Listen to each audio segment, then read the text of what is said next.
came on board. I'm Laurie Ryan. I'm the president of the Exton Region Chamber of Commerce, and I welcome you to In the Know for NPOs. And it's the emerging models of collaboration for today. I would like to, collaboration also includes the many councils and committees and volunteers that we have with the Exton Chamber. And one of our strongest is the Nonprofit Council. They come up with these ideas, help find speakers, and I couldn't do my job without them. And one of the people who is on our council is Dr. Pam Leland, who is the sponsor for today from the Leland Leadership Group. So I would like to welcome Pam to the stage to say a few words about the Leland Leadership Group. And thank you for being here, for your support of the Chamber, and also for your support of the Nonprofit Council. Sure. It's nice to be a part of this. And really what I want to do is give a shout out to the Exton Chamber. You know, I'm a for-profit consulting business that focuses exclusively on nonprofit and philanthropic entities. And Exton Chamber recognizes the size of the nonprofit sector as part of the business community and has given a profile to these organizations and to the special kinds of issues that come up in running this business, as Guy said, because it is a business with a different public charitable intent. So it's just wonderful to be a part of this group and to join with other business leaders and to do what we can to support the particular needs in nonprofit and philanthropic organizations. You can see what I focus on leadership issues. So that involves board governance and board development, executive transition, search work, and increased strategy has always been a part of my work, but increasingly it's about strategic repositioning, which would not be a surprise to any of you, for-profit and nonprofit, how organizations are having to adapt to the shifts in revenue, the shifts in demand. But again, just happy to be a part of the Exton Chamber and wish I could give, I see a lot of friends here and colleagues and yet to be friends, but it's wonderful to see some familiar faces this morning. So thanks, Lori. Thank you, Pam. And I know you kind of have a crazy morning and you might not be able to stay the whole time, but just so everybody else knows, we are going to be recording the session and sharing it via YouTube afterwards. So if you do have to drop off or go walk your dog, you won't miss a thing.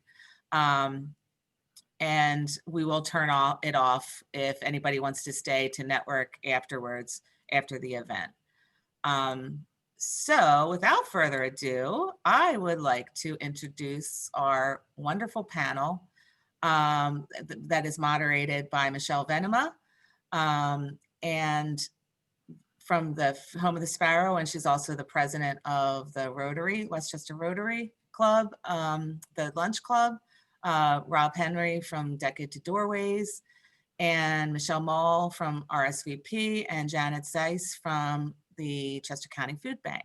So I'm going to stop sharing my screen, and you all should have received this information yesterday about all their, well, just some of their qualifications to be the moderators today. But I'd like to turn it over now to Michelle Moll from Home of the Sparrow. Good morning, everybody. I'm Michelle Venema. I am the CEO of Home of the Sparrow, and I am absolutely delighted to be the moderator today. I'm looking forward to a great conversation, and I'm just going to let the other panelists give a quick introduction of who they are, and we'll start with Michelle Moll. Good morning, everybody. Thanks for having me. My name is Michelle Moll. I'm the executive director at RSVP. We're a nonprofit that focuses on improving education and wellness in our communities through our volunteer-based programming. We have a pool of 1,200 volunteers in Chester County, Delaware County, and Montgomery County. Thank you, Michelle. Good morning. And Janet Zeiss, can you give us a little bit of background about yourself, please, this morning? Sure. Thank you, Michelle. So I'm Janet Zeiss. I'm the Director of Agency and Community Partnerships at the Chester County Food Bank. This is a relatively new role for me. I started in May. So the interesting thing about this disaster is I actually started working on the food bank with this disaster back in February. So even there was all sorts of room for collaboration and partnerships. My background is in the disaster world, where we really emphasize 4 C's, and the 4 C's are cooperation, communication, coordination, and of course, collaboration. And nothing has been, that has really been the hallmark of what we've needed to do and how we've needed to function. So as I said, I've been here since May. I was incredibly fortunate to inherit Phoebe Kitson's amazing group of partnerships that she'd already developed, add my own to the mix, and we continue to march forward. Great. Thank you, Janet. Good morning. And last but not least on the panel this morning is Rob Henry. Rob, can you tell us a little bit about yourself?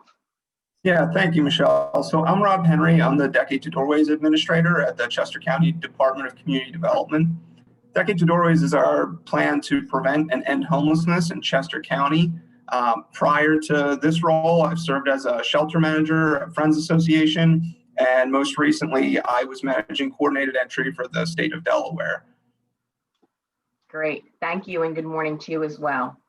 So as we get started this morning, I think just to put us all on the same page, if we say the word collaboration, I think all the panelists would say a resounding yes for collaboration.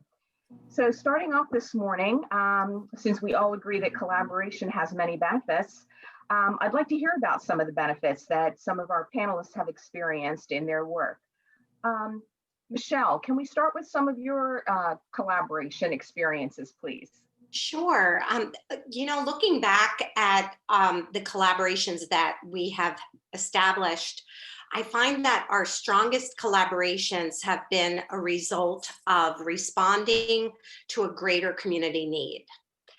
So for instance, with the educational crisis that resulted from COVID and the schools being closed, we were trying to find a way to provide resources for students that were learning from home and to keep them from that slide in literacy that we often see in the summertime. They call it summer slide. However, on top of that, they now have the COVID slide.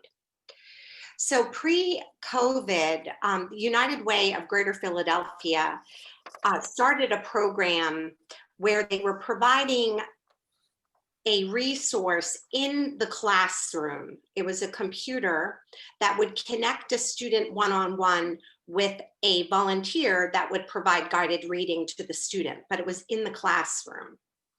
So once the schools closed, that resource went away. And when we realized that the students were going to be out of school longer than a few weeks or a month, we realized that we really needed to keep them reading. So United Way had this wonderful platform that was not being utilized because it was in the classroom. RSVP had 200 trained and screened volunteers that were ready, willing, and able to assist students, but had no platform and no connection to the students. And then our school partners had students that were in need of the interventions that didn't have the volunteers and the tools. So we each had a component, and together we were able to start a pilot with a summer group of about just under 100 students.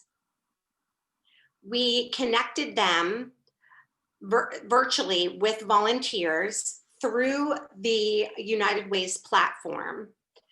And we were able to provide them guided reading for the entire summer. They read thousands of books. We connected with reading specialists that referred students over to us. I recall having a conversation with Dr. Scanlon and telling him about the program. He recommended that we speak with the Jumpstart ELL group out of Westchester, and we engaged a lot of those families in the group. And together we were able to accomplish something that individually we would not have been able to do. So I think that's the beauty of collaboration. Great, thank you so much. And Rob, the county has been doing some really different things with collaboration and new ways of operating. Can you give some examples about your experiences?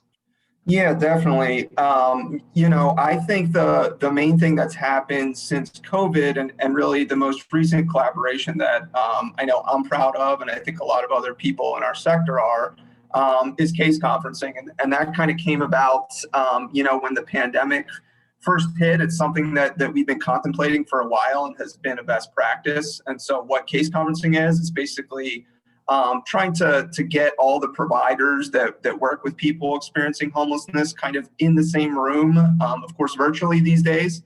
So we're all in the same Zoom, but getting everyone who kind of has a stake in this in the same room and able to communicate, together and kind of have collective problem solving around things. Homelessness is a very complicated and complex issue, working with people.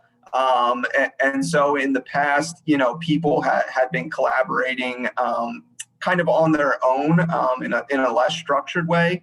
Case conferencing has gotten everyone together, which has increased communication and efficiency, and really leveraged all the resources that are available to us. And we kind of saw this as something that wasn't really optional anymore once the pandemic hit, just because the size of kind of the challenges that we're facing, we needed to come up with things that are going to work better. And we've had kind of cascading crises throughout 2020.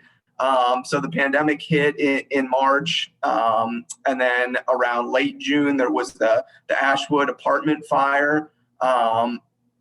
And flooding in southern Chester County, and so it's been kind of one thing after another, and luckily, through these processes, I think we've been able to do a much better job of kind of triaging people, making sure we're providing services efficiently, so people are getting what they need, but not getting too much. We're not duplicating things, and ultimately getting people connected and housed faster through this process. Yeah, And a big shout out to some of the people on here, Michelle. And I thought I saw Chris Keller on here also from Orion, who were part of that.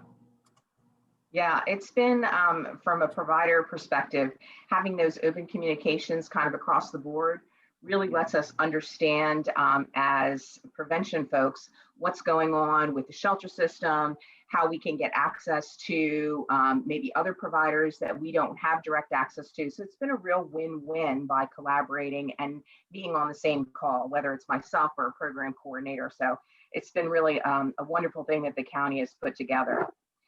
So I'd like to know a little bit and ask the panel about how collaborating is different today than it hasn't been in prior years. And I'd like to turn that question over to start with for Janet, because you've had some really interesting experiences all over the county.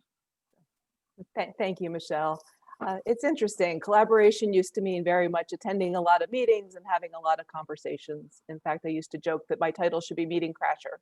See what people are talking about, see what people are working on, and see if maybe there was some way to connect those things together.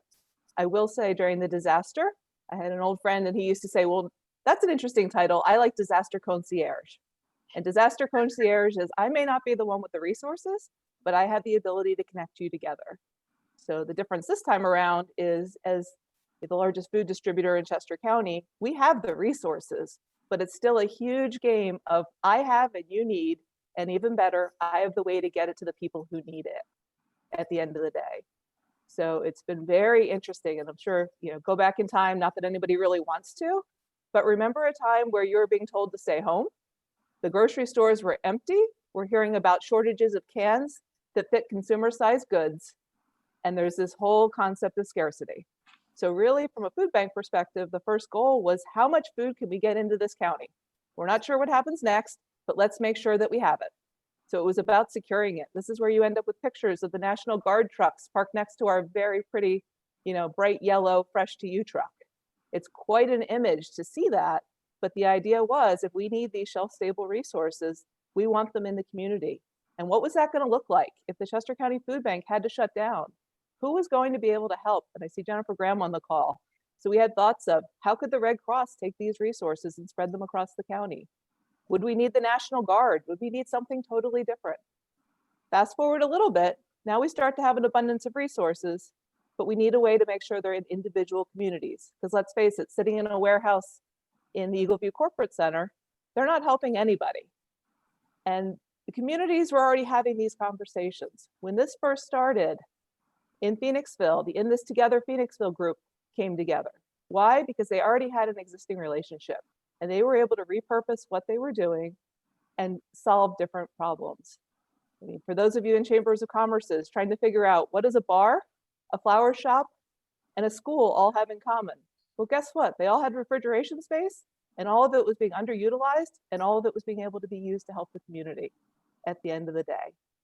In Southern Chester County, I'm thrilled that our friends from Oxford are here. There's been a huge movement in Southern Chester County called the Southern Chester County Opportunity Network. This comes out of the Bridges Out of Poverty work. If you're not familiar, there is going to be a workshop in February. Great opportunity to talk about how communities solve problems together. So this group was formed to address poverty. But guess what? The day of the disaster, they came together and started working on the disaster. And one of the things they recognized was how are we going to get resources in Southern Chester County? And out of those conversations, out of those collaborations, they built the second largest food distribution warehouse in Chester County. So, and how did this come together? It came together because those who had resources were willing to share. They were willing to use creativity. They were willing to share their people, their contact lists, and they were willing to put themselves out there.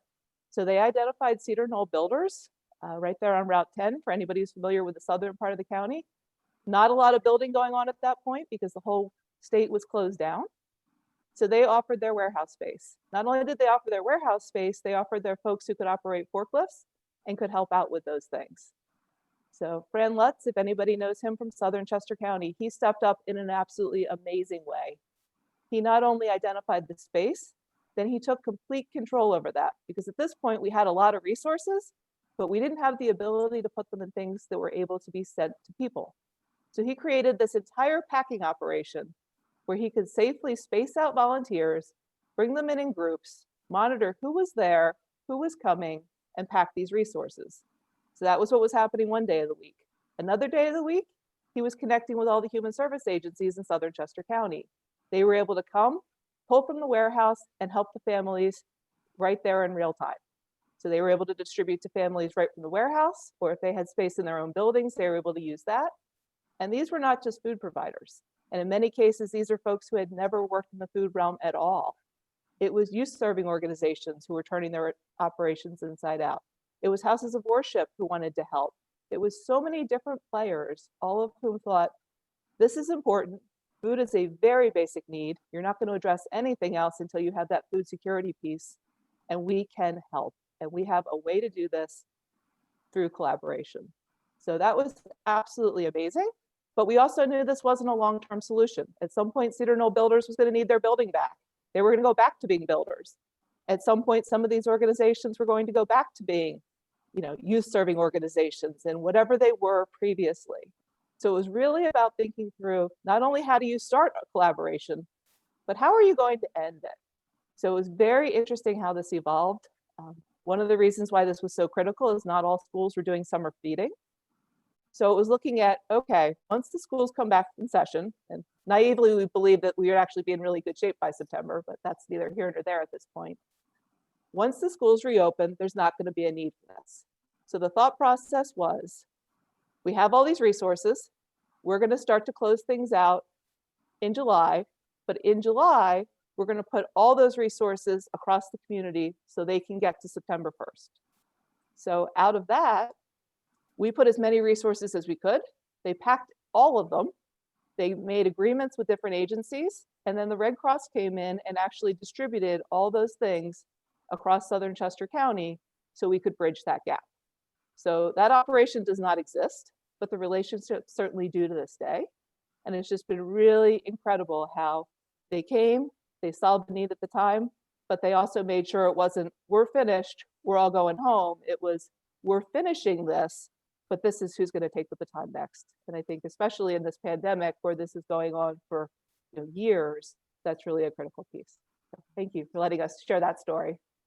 Thanks, Janet. I really appreciate, You know, when we have a panel discussion, we meet before, and I remember Janet said something that really resonated with me, and that was the fact that florists were not very busy, and they actually had refrigeration storage capabilities.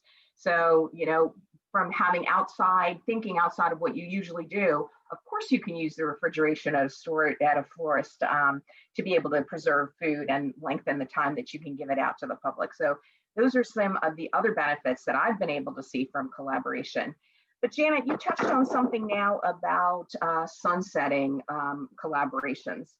So sometimes the collaborations are working for a time, sometimes they can work long time, but that doesn't necessarily mean that organizations are going to merge or have to merge. But I'd like to spend a little bit of time now with the panel talking about how we're going to dissolve these collaborations. Are the collaborations going to be dissolved, or are they going to continue? And is there going to be some merger activity?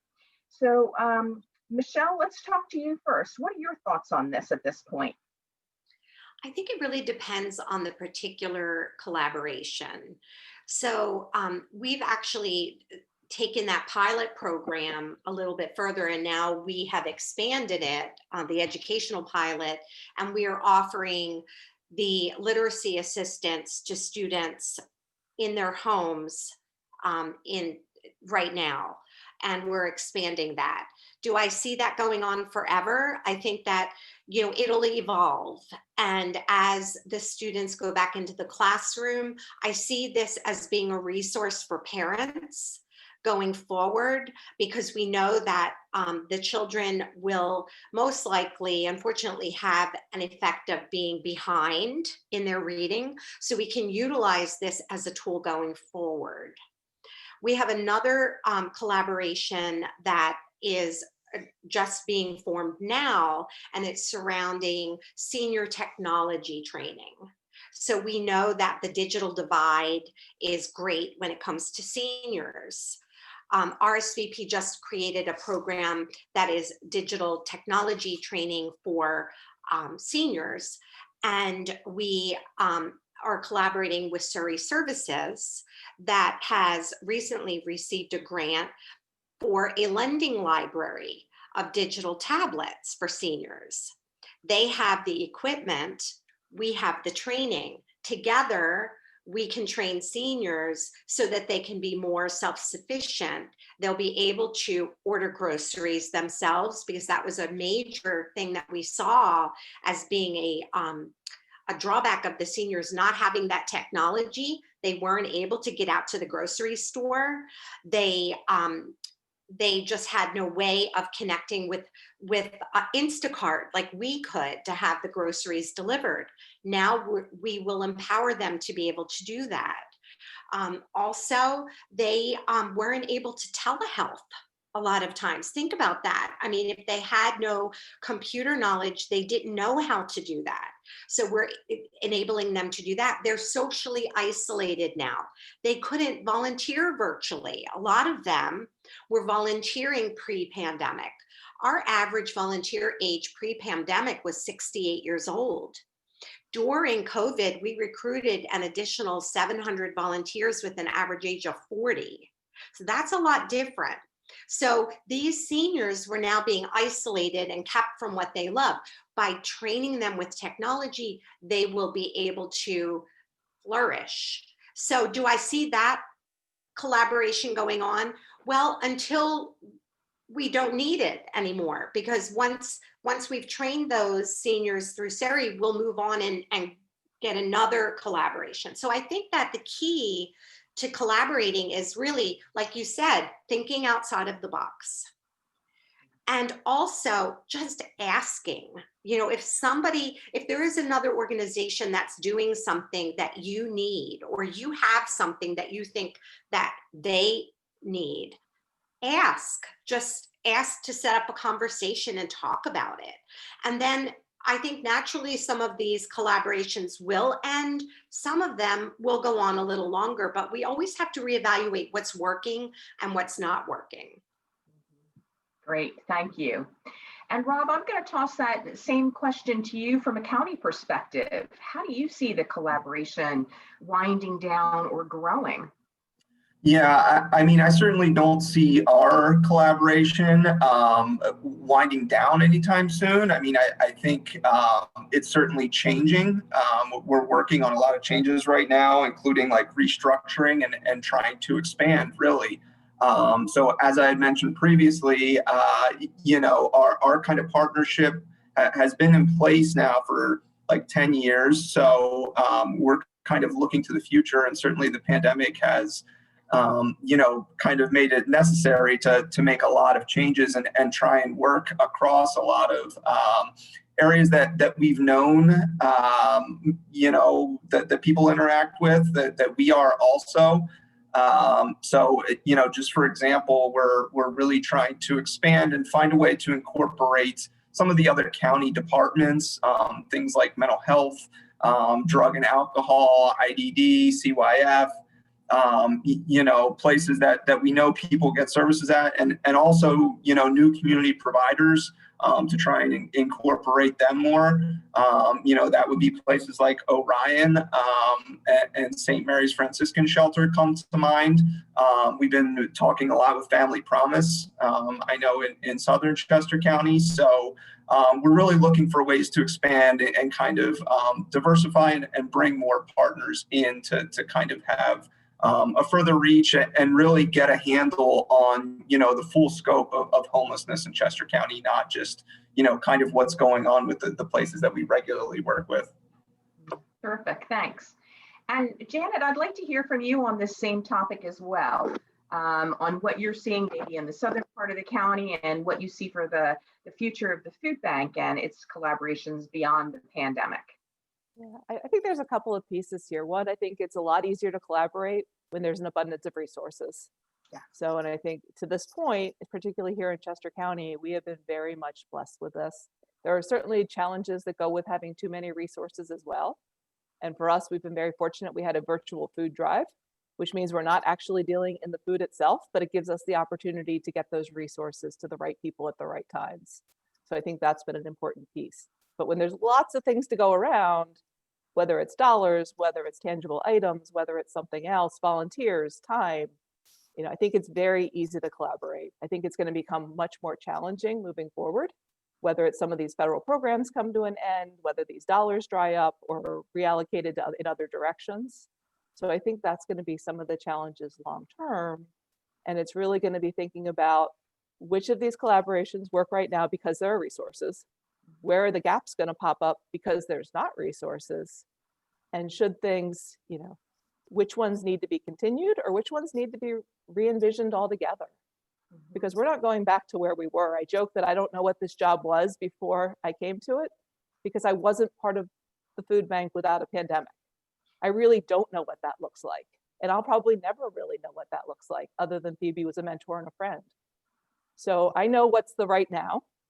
From a planning perspective, we know, with these resources, can we build a better infrastructure? Can we build a better system? Can we really use disaster as opportunity?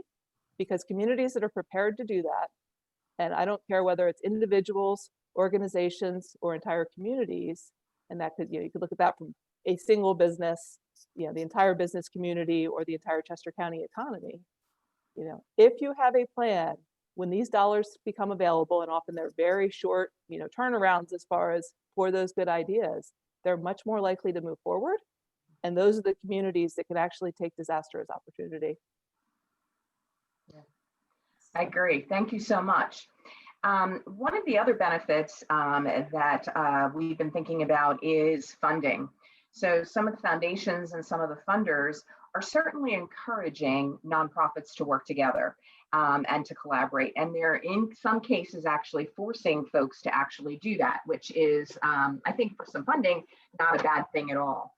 But that brings us to the idea of, and something that I believe in, that we're stronger together. So I'd like to just get just a couple of examples, or maybe one example from each of you, of how you have found yourself stronger because of the pandemic and because of a new collaboration. Michelle, I'm going to start with you because it's interesting. You've been actually working cross-county with some providers, which has been really interesting.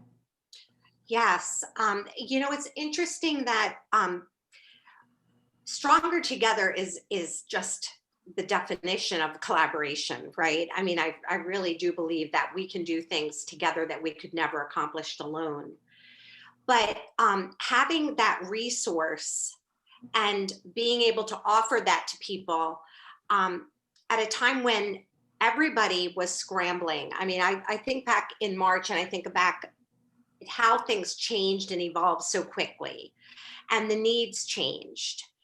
We had the resource of volunteers that were willing and able to go out, but a lot of the agencies didn't know that we were able to assist. So I think one of the things that I would say we learned from this is that we need to have a way to communicate to each other that we have this resource, whether it's people or food or refrigeration. We have this resource that is available to the community if you need it.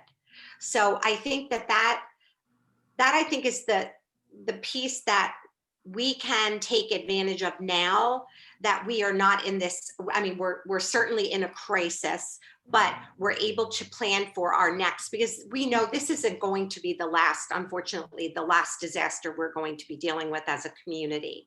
So if we can learn from what worked well now and what we can do better next time, I think that would be one of my takeaways, is that just making sure that we can communicate what resources we all have so that we can collaborate easier. Yeah. And Rob, the same question to you. What have you found that's made us stronger? Yeah, and I'd like to share a graphic here if I can. So this is our coordinated entry system map, if you will.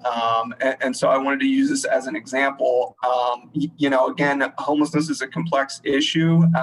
And so, you know, we've really had to try and set up a system that triages people, moves people through the system. You can see there's a lot of different partners, a lot of different services. So, you know, you can imagine how if this isn't kind of organized in this kind of structure, and if it's all over the place, you know, you're kind of losing a lot there. So when it's organized like this, we're really allowed to kind of maximize our collective impact, which leads to better outcomes for people, which is obviously the most important part for us, is that, you know, people spend less time experiencing homelessness because it's efficient. They're moving through things quickly from one thing to another. It's addressing the needs that they have and not kind of, you know, guessing at things or trying to address things that might not be a real pressing issue for them. And so, you know, this really is something that, you know, allows us to be stronger together, this kind of structure. It lets us work together effectively, whereas, you know, kind of without this, again, things get kind of messy, I think. Yeah. Great, thank you so much. And Janet, I'm going to throw that to you as well for your thoughts on how the food bank has been stronger together. One of the amazing things is very often it's communities taking care of communities. And in this case, what we've really seen is communities are taking care of everyone. There's really a willingness to do that. The Phoenixville area has always had a very well-organized food system, which is fantastic. So they were able to very quickly utilize the partners they already had. But what I didn't see coming was their willingness to help others. So when summer feeding was an issue, they actually extended some of what the folks they were helping into the O&J Roberts School District. There were some groups that were doing summer feeding. We actually, to this day, still have the van from Phoenixville High School coming down, picking up community resources for the students in the Phoenixville School District, as well as resources for Spring City. So we know there's been partnerships between Phoenixville and the Honeybrook Food Cupboard, as well as Ebenezer Baptist Church in Downingtown. Why? Because there was just a willingness that when people either had something or needed something, they picked up the phone, they knew each other, and they were able to make it happen. So I think the most amazing thing about all this has been everyone saying yes, and now they're finding a way to get it done. And we have seen that across the entire food system, across the entire county. And it's really been amazing. And not all solutions are going to work for every community, but it sure is nice to have some things to offer to them and say, hey, you might want to try this, or you might want to reach out to that. And I think there's just been better communication, a much larger willingness on everybody's part, not to just help because you're in this school district or this town or this, you know, draw your circle however you want to, this time around, I think everybody is really recognizing that it's about helping people, and that's been fantastic. Great. Thank you so much. And I'd actually like to talk about some opportunities and maybe some lessons learned that haven't been so fantastic from collaboration, and maybe some of the things that may result about it that weren't so great. So I'm gonna turn it actually to you, Rob, and have you experienced any downsides of the collaboration at this point? Well, I like to stay positive, so I think it's mostly been positive, but certainly it's been very difficult, and I think that's something that we were kind of prepared for coming into this. With case conferencing specifically, which was the example that we used, I know from past experience in other communities, it's a best practice, but it's not an easy one. It sounds very easy to get everyone in the same room, but you start getting a lot of people, and it gets very complicated very fast to keep things productive and kind of going in the right direction there. So that's been a big challenge, but I think I wouldn't call it a failure. Certainly, I mean we're ready and we're trying to grow with that and really adjust and keep learning. We know it's a process, so we're in it for the long haul, and we're going to keep going with that to refine that process as best we can. That's great, thank you. And Michelle, kind of same questions. Are you seeing any downsides to collaboration, or anything that hasn't worked as well as you thought it was going to or had hoped it was going to? I think the key to that, I mean, we've been fortunate, so we have not, but I think the key to that is establishing the expectations up front for each of the agencies. So as long as we're managing that, then we know what each party is responsible for. So then we can go back to that partnership agreement and say, okay, this is what we had originally said that this party was going to do and that party was going to do, and making sure that we're responsible for each piece. Yeah. And Janet, you come from a very unique perspective from your prior work before the food bank. You had the benefit of knowing a lot of the different players. Can you talk a little bit about how that helped you assimilate some teamwork together in your new role? I think the nice thing for me is I already knew where a lot of folks were working together. So when I first started at the county in 2011, we had a hurricane 3 weeks later, and I spent many years trying to build an infrastructure that sure would have been nice to have had then. Lots of disasters for those of you who've been in Chester County for a long time. We, of course, had Irene and Lee in 11. We had Sandy come visit us in 12. We had the ice storm in 2014. So disaster du jour, it was all the time. People would come, they would talk about business continuity planning. We really had a great understanding from our nonprofits who bought into the fact that they do disasters 365 days a year. So out of that work, we had laid a nice foundation, but then I hate to say it, but things, really changed. When it, 16, 17, 18, 19, and we don't use the Q word. I come from an EMS background. So if you say the word quiet, usually the world falls apart. But at that point, it was really, what is the community interested in? And at that point, the community was very interested in actually a lot of the work that Rob's doing. So they were very interested in, looking at the poverty issues of Chester County. They were really looking at trauma-informed care. So it was some of those pieces. So those were what people were talking about. Those were what people were working on. So when the disaster struck, it was once again, how do we reframe this? How do we take something that already exists and use it to solve whatever the community need is that day? So it's been really interesting. I will say when I was helping the food bank write their business continuity plan, I didn't expect to be the one who was helping to implement it. But life is funny sometimes in how that all plays out and in how people work together. But again, if that relationship's in place, it's a whole lot easier than if you're starting with nothing and with no connections. So even just thinking about who's in your phone right now, they may be in the area of your business. They may be in a totally different area, but who do you count on? And what do they bring to the table, both personally, but also professionally? And it's really starting to knit those things together.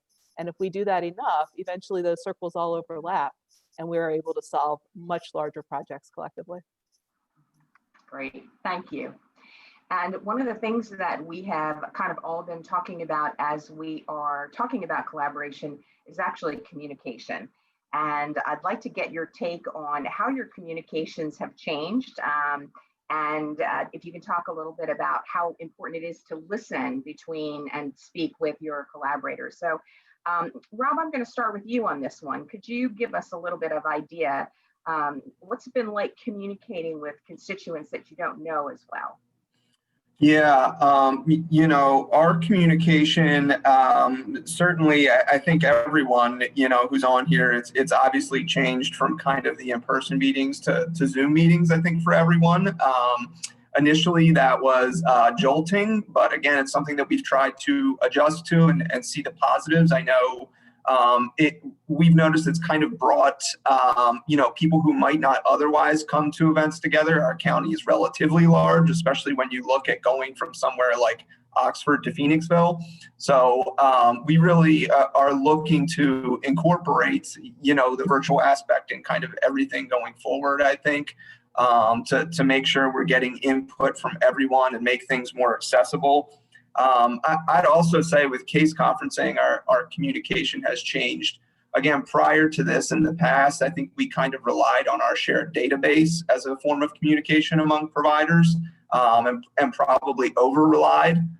Where case conferencing, now that we're all in the same, you know, virtual room once a week, it's really sped up communication and made things go much quicker, I think, on the communication front. I mean, working with people is very complicated. Everyone's lives are very complicated. Things change day to day, minute to minute. People get jobs, they lose jobs. You wake up in the morning, your child's sick, so you can't go to work today. You know, everyone's life is pretty complicated. And so you take that and you multiply it by the approximately 500 people who are experiencing homelessness in Chester County on any given day. And then, you know, you try and set up a service to work with those people. That means that communication really needs to be kind of, you know, extreme, frankly. Like, we need to be communicating very frequently, all the time, to make sure that we're kind of adapting to what someone's situation is, and making sure that we're positioning ourselves to best help them given that changing situation. Thank you so much. And Michelle, how about communications for you? How has that changed? Do you find your day structured differently? A lot of Zoom fatigue at the beginning. Unfortunately, we're getting used to it, right? And that, I don't know if that's good or bad. One of the good things that I think that we've discovered, and we will continue even when we are back in the offices, is that being able to communicate so freely with partners that are at a distance. We are working with our educational program and our partnership with United Way. We're actually partnered also with United Way of the Sun Valley out of Arizona. So they join us with weekly or bi-weekly meetings, and they're the ones that developed this platform for the reading. So we've been able to share information, data with them, and get their expertise. So we really were communicating very, very often at the very beginning when we were setting up this pilot. And now we've kind of moved it to every other week, but being able to share the screen and being able to collaborate together with partners from the school district of Philadelphia or our partner in Arizona, just people in different locations, has really been invaluable. Great, great. And Janet, you're tremendously well-known in the county for being a good communicator. Can you tell me what your communications look like, and how kind of frequent those communications should be from your experience? I think the challenge with communications is just setting that expectation. If you tell people you're going to contact them once a week, you make sure you're doing that, even if you have no update. So as Michelle said, you know, when this whole thing first started, we were doing calls, you know, there were state offered calls 2-3 times a week, times, you know, 3 different calls. And it was absolutely just an overload of information. So I think for me, communication has really come down to trying to synthesize what's the most important, because 90% of the people want 10% of the information, making sure that we're always pointing them back to the trusted source, which in this case, 9 times out of 10 has been the Chester County Health Department, because that is the trusted source. I can share with you how I interpret that, but at the end of the, but what you need to know is this is your point of reference. So I think for our food providers, we've been doing once a week, and that's worked out really well for us. Some weeks I have a lot to share. Other weeks it's much more just I'm checking in, I'm letting you know that I'm still monitoring what's going on. We're still listening. We're still, trying to assess these things. Sometimes it's asking them, what are you seeing in the community? They are, our network of 120 partners. They are our eyes, they are our ears. They really are the people, both in their roles with their agencies, but also as their roles as community members who care. So we are just constantly trying to make it not bi-directional communication, as useful for all. If we're hearing things that are working in one community, highlighting them, because once again, it may be useful, it may not, but at least it's a starting point of a conversation. Yeah, terrific. Thanks so much. And then kind of bringing it all together. So we've been collaborating for a long time, some of us some longer than others. We have new different partners. We have new ways of thinking and new ways of actually communicating. I'd like to get some of your ideas on some of the best practices that you've been able to establish over this time during the pandemic. So Michelle, let's start with you. What do you consider some of the best practices that you've been able to do within your group? I think definitely when you're looking at collaborating, you have to set the expectations so each party knows what's expected of them. Otherwise, it's just not going to work. And then, as Janet said, following through and following up with them, meeting with them on a regular basis, following through with what you say you're going to do. If you're going to meet once a week, definitely meet once a week. And then really looking at keeping it within your core competency. I would say that collaboration is wonderful, but you need to make sure that your organization is working in what the core skills of your group is. So we know that our group at RSVP, our core skill is volunteer engagement and program management. That is where we've been able to shift to different areas and helping in different ways, but we've always remained within our core skill. So whether we're helping recruit Meals on Wheels volunteers or educational volunteers, we're still within our core competency. Great. And Rob, same question to you. What are some best practices that you're seeing, and are they something that you've already known about, or is it something new that's enlightening? Yeah, I think some of the best practices, again, with the case conferencing, that's something that we've known about, that's been around, in the country for some years now. And it's something we've been planning on. But again, with the pandemic hitting, it really kind of created the impetus for us to be aggressive about implementing that and to kind of jump in.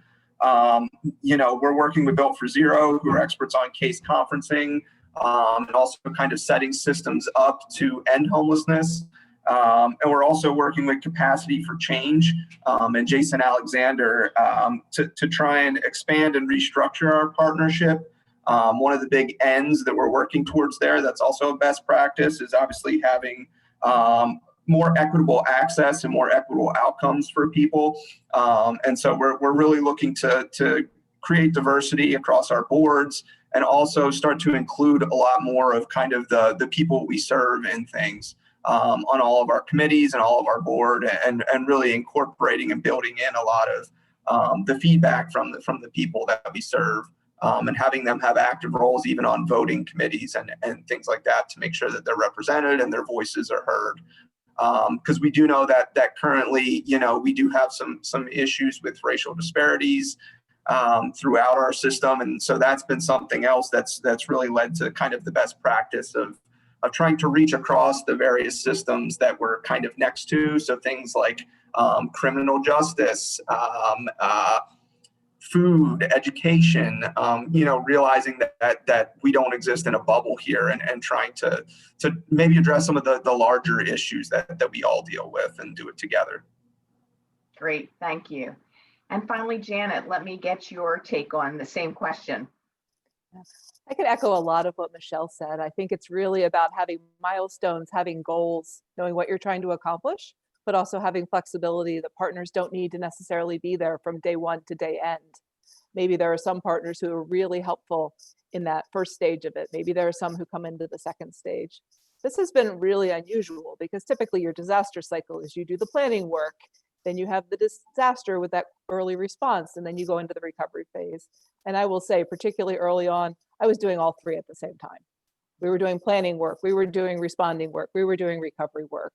And it's just a really different construct this time around. So I think that's certainly one big piece of it, is just recognizing the fact that, yes, you have your end goal. And for us, it's really, and even it's how you frame it. It's not looking at food insecurity, it's looking at food security, and taking food security one step further. It's a food security system. So what's going to ultimately allow that access and things that Rob was just touching on, that equity and that access and so many of those important pieces, because we're really looking at the big picture. And that big picture, it's not just about the food bank. It's not just about our over 120 community partners.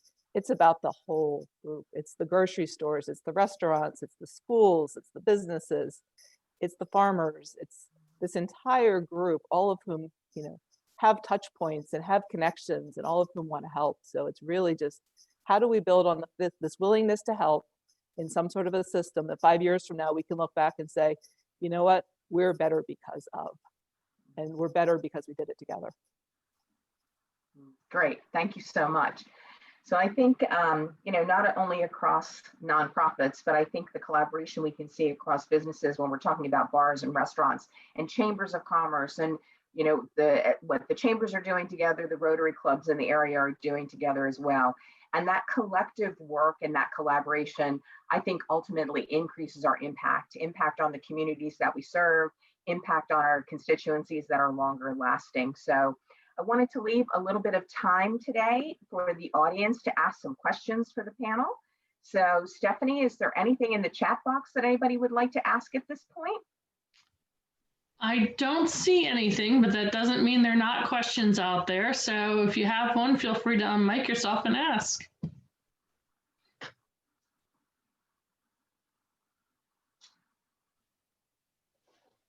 One of you actually mentioned the 4 C's at the very beginning, and I meant to write those down because all I thought was that stands for all of us. So I wrote down 2 of them and I already forgot the other 2. So. That was me. That was stolen from National VOAD, which is the Voluntary Organizations Active in Disaster. And it's cooperation, communication, coordination, and collaboration. And I will say, we do joke sometimes the 5th C is competition, which enters that whole nother dimension into that, going back into that collaboration piece. Competition is healthy. It can be, absolutely. It can also destroy these collaborations. Thank you. Bert, I thought I might see you had a question, perhaps? Yes, has the pandemic led to any collaborative fundraising among NPOs? And if it has it worked, and will it continue?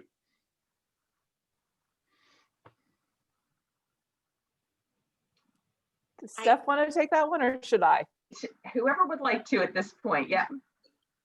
I think what we saw a couple of different things. One, there was quite a few dollars that the county elected to have administered through the Chester County Community Foundation on behalf of nonprofits. So they did whatever you want to call it, they put together an entire program dedicated to innovation and resiliency around the pandemic. Most of your larger funders in Chester County also had their own fund drives related to this. So the United Ways worked together. So they did one, the Brandywine Health Foundation, the Phoenixville Community Health Foundation, Community Foundation on their own. So I'm sure there are others that I'm missing, but so I think there were some collective efforts. They did try and simplify the process for the nonprofits by using a unified application, which was helpful. And they also had lots of conversations to make sure that they were really covering all areas. So all sectors of the nonprofit world, and also doing it in a more equitable fashion.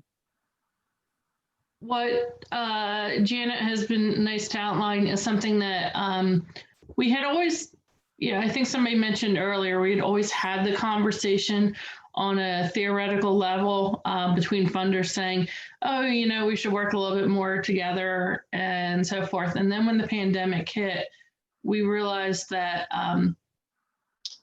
you guys need to shift almost 100% of your focus on your missions. And we didn't want you guys to have to take that time and that energy away to fill out grant proposals that are, 5, 6, 7 pages long. So we all made this collaborative effort to make them more concise, smaller, shorter, with similar information so you could almost cut and paste in. So that was the start of it. And then the second part of it was sharing information. So when we had the resiliency fund from the commissioners to grant out, we reached out to our fellow funders and asked them, what they know about different organizations, what organizations really need money, in the different areas of the county. And we took the lead from there. So as far as outright fundraising, Bert, I have not seen anything yet. I've heard the beginning stages of talks about it because everybody realizes they can't do that traditional chicken dinner anymore gala. So they're trying to work on doing something a little bit different and out of the box. And they thought, the conversations I've heard is about sharing resources. So hopefully that comes about. Yes, and I'm not aware of any individual nonprofit organizations that have collaborated to fundraise together. It's really been from the foundation side. I see Jan has her hand up though. There she goes. There's somebody out there. Talk to us. AHA has collaborated, and it's thanks to the Chester County Community Foundation. We did receive one of the COVID-19 Innovation and Resilience grants, and where we had to shift, where we had been going in doing the trauma sensitive mindfulness and creative arts workshops, both with youth that are in the juvenile justice system and with Head Start. March 13, that stopped when all of the facilities shut down. And so we tried to do it Zoom, but it's hard to do Zoom storytime yoga and dance with me and read to me to Head Start kids. And also then we were told how exhausted the parents were from Zoom, so even doing an after school. But what we also found out is how burned out and overwhelmed the teachers were. So we created a 2-hour compassion, fatigue, burnout, and the importance of self-care and mindfulness training for teachers. We did a 2-hour, and it was overwhelmingly met with, we want more of this. And so we then reached out to other partners where we've gone in and done work with the youth there and said, we know that everyone is stressed. And so we pulled together, 14 organizations, and we're being able to bring the training to their staff, and then also working of sharing what they do. That again, is like Michelle said, what is our expertise and what is our mission? And we found other organizations whose missions fit our goals and where their expertise and where we come in and work with them. And we're sharing, we created, it kicked off December 17th and it'll end on Valentine's Day, called the Baskets of Love, and where we highlight each organization. And we created a website and we sent in, we got videos from them, and we share each week the nonprofit that we're highlighting.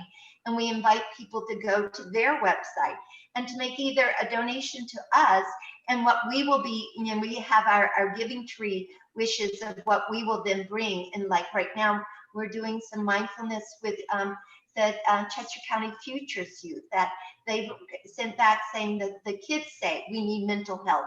So we're doing, our trauma sensitive mindfulness with their youth. And we just did a training with United Way and Pennsylvania Career Links.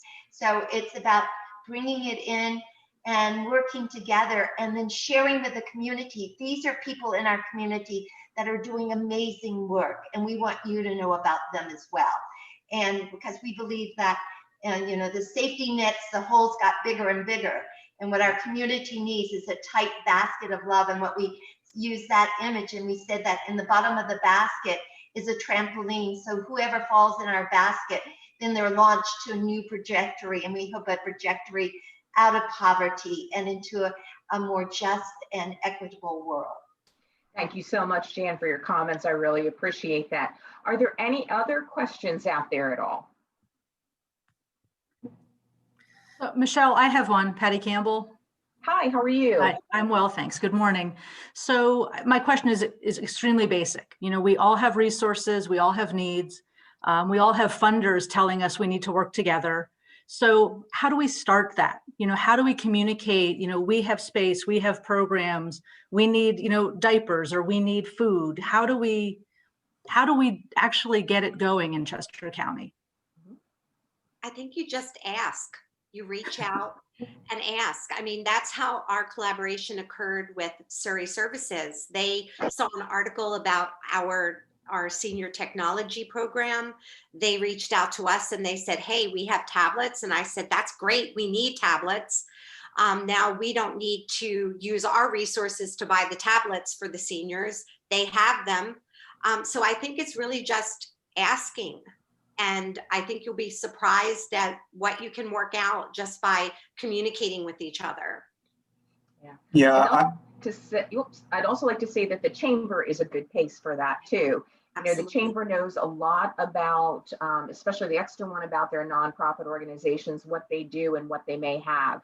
So there may be a good kind of a communications point by working with Lori and her group as well. So, and I'm sorry, Rob, I cut you off.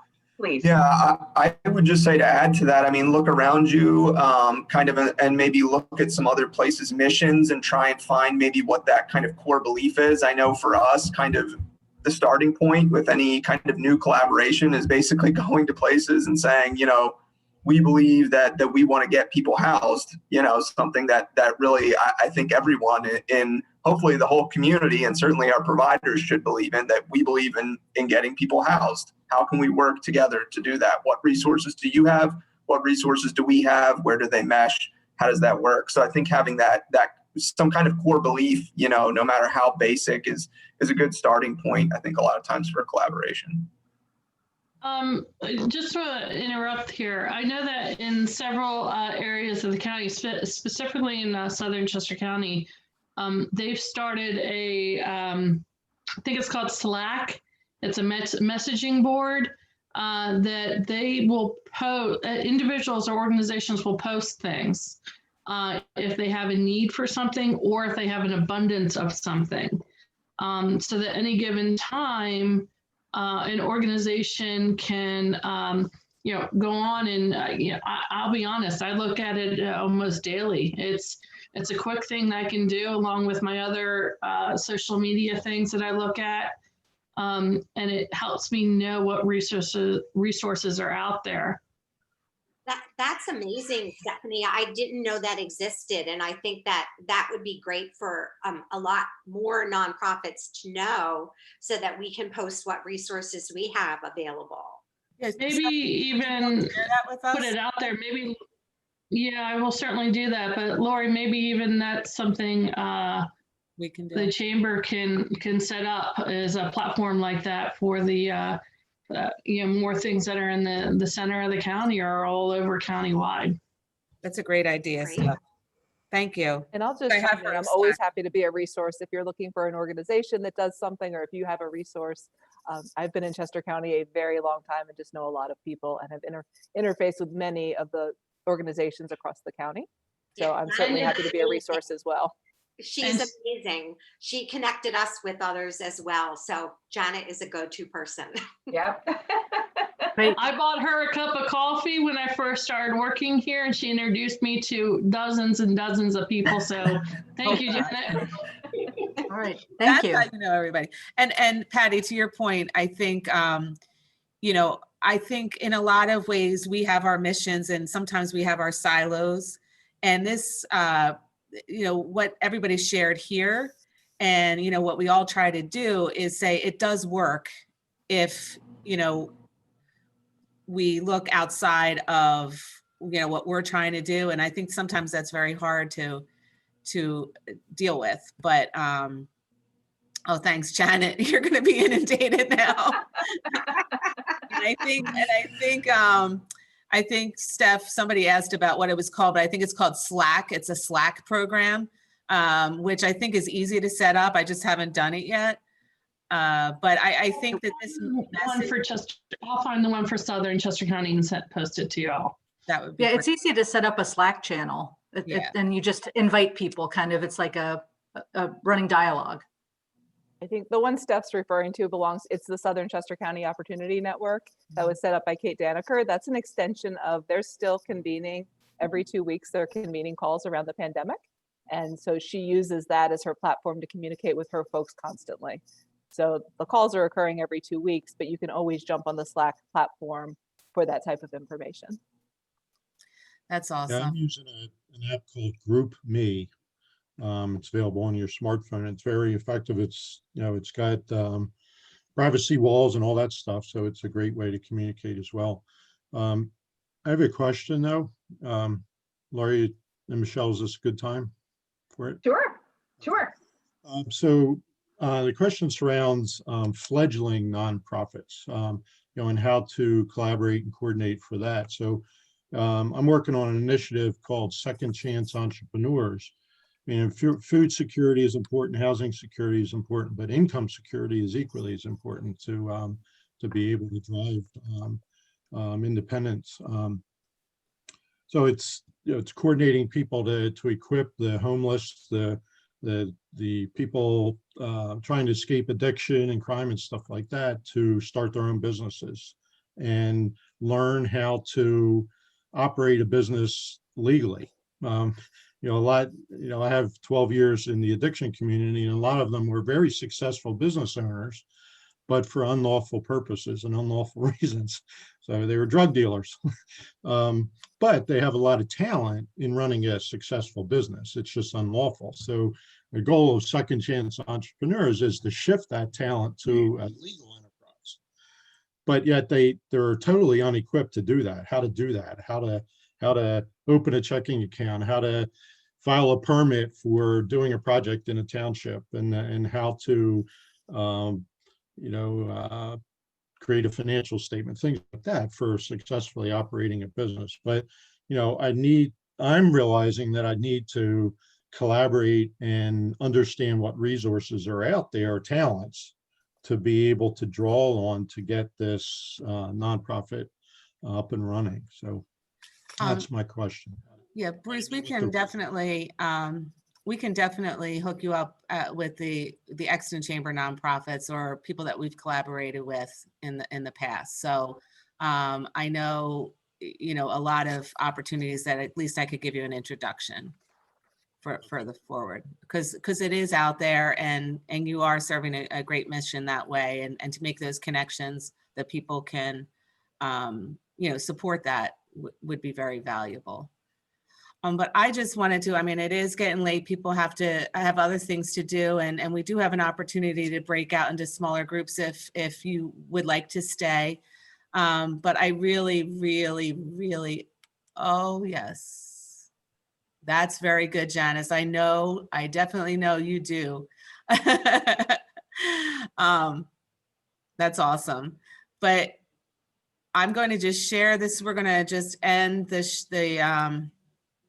I want to thank, first of all, there you go. I want to thank everybody, first of all, for coming today, for our panelists who are amazing, who really do know how to break down those different walls to get things done. And I look forward to many more stories of collaboration in the future. And we are here at the Exton Chamber as a resource. A lot of other areas were mentioned, and as Chris Grove and Guy Shiraki mentioned, we are very collaborative. So even if we don't have the answer, we can connect you with other chamber professionals to help you with that. And then I just want to go to the next screen. Just to really thank everybody for being here, and our nonprofit council, who does so much for us and the chamber, and for me. We meet the third Tuesday of every month at 3 o'clock. Right now it's via Zoom. So even if you can just come in and just hear what's going on, we invite you to that. And our next event, and some of this was discussed today, is Friday, April 16th. Same time, same channel. We're going to be doing these virtual all year. And that's going to be on continuity planning and emergency preparedness. Janet, we might have to hit you up again on that one. You never quite get away from this stuff. It's really pretty funny. Now I need to have coffee with you, though. That's the problem. You're going to be inundated. But I really appreciate, and that my favorite part about hosting these is I get to meet new people in different ways. And so I appreciate Rob, Michelle, and Janet for participating with us today. And if you have any questions, please reach out to me. My phone number is, well, you have my information, but you can always look me up on ercc.net. And I can't wait to see you at the next one. So now I'm going to share my screen, and we are going to turn off the recording. As I mentioned, I will be sharing this recording via YouTube. You will get an email follow-up as well.